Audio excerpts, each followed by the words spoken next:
पहुंची जिसकी रखवाली राजा हरिश्चंद्र कर रहे थे। रात का समय मैया तारा पहुंच गई। आज हरिश्चंद्र ने जवाब दिया, कौन है? पास में आए, देखा कि रानी तारा है, हाथ में बेटा रोहित की लेस को लिए है। हरिश्चंद्र ने देखा कि बेटा रोहित, इसको क्या हुआ? तारा ने जवाब दिया, महाराज हमारा बेटा अब हमारे पास नहीं रहा, संसार छोड़ करके चला गया। जैसे ही इतने वचन सुने हरिश्चंद्र ने तो ऐसा लगा जैसे पैरों तले जमीन खिसक गई हो। आज रानी तारा ने जवाब दिया, महाराज मेरे बेटा का अंतिम संस्कार कर दो। हरिश्चंद्र ने जवाब दिया, हम अंतिम संस्कार तो कर देंगे, लेकिन अंतिम संस्कार के लिए हमें कर चाहिए, हमें कर चाहिए। रानी तारा ने जवाब दिया, महाराज कर तो हम दे देंगे, लेकिन मेरे पास कर देने के लिए एक फूटी कौड़ी तक नहीं है। हम कर क्या दें आपको? आप बेटा तो तुम्हारा भी है, इसकी अंतिम संस्कार कर दो। हरिश्चंद्र ने जवाब दिया, नहीं तारा, तुम्हारे बेटे का अंतिम संस्कार हम नहीं करेंगे जब तक तुम हमें कर नहीं दोगी। तारा ने जवाब दिया, महाराज ऐसा ना बोलो, क्योंकि बेटा तो तुम्हारा भी है। हरिश्चंद्र ने जवाब दिया, बेटा तो बेशक हमारा है, लेकिन हम धर्म में फंसे हैं, हम धर्म में फंसे हैं, क्योंकि मेरे मालिक का आदेश है कि जब तक किसी से कर न ले लिया जाए तब तक लेस नहीं जलाई जाएगी। तारा हमें कर दे दो और अपने बेटे की लेस जला दो। रानी तारा ने जवाब दिया, कैसी बातें कर रही हो महाराज, ऐसी बातें ना करो।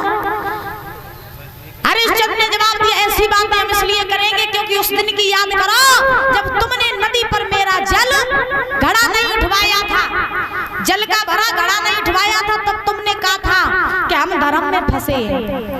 तुमने कहा था कि महाराज आपका घड़ा मेहतर का है, मेरा घड़ा पंडित्यानी का है, अगर हम छुएंगे तो धर्म नष्ट हो जाएगा। उस दिन तुम धर्म में फंसी थी और आज हम धर्म में फंसे हैं, और जब तक तुम हमें कर नहीं दोगी तब तक लेस नहीं जलाएंगे।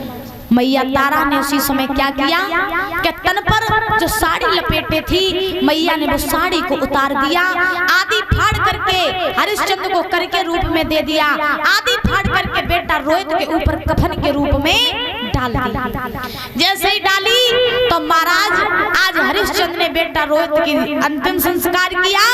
करने के बाद में हुआ ऐसा कि रानी तारा जो थी वो आज महाराज नवीन अवस्था में है, लौट करके आई। काशी में एक सती का मंदिर था, सती के मंदिर में जा करके मैया तारा वहीं पर प्रवेश कर गई और उसी में जा करके मैया पछाड़ खा करके गिर पड़ी, क्योंकि कहा जाता है कि दुख में या भूख सताए या नींद सताए। मैया तारा मठ में घुसी, वैसे ही मैया तारा को नींद आ गई। महाराज जान नहीं पाया कि हम कहाँ पड़े।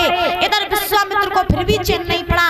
विश्वामित्र ने काशी में मरे हुए 2 बालकों को ले लिया, बीच से काट डाला, काट करके रानी तारा के पास में लिटा दिया और लिटा करके उनका रक्त जो था वो रानी तारा के मुख में लगा दिया।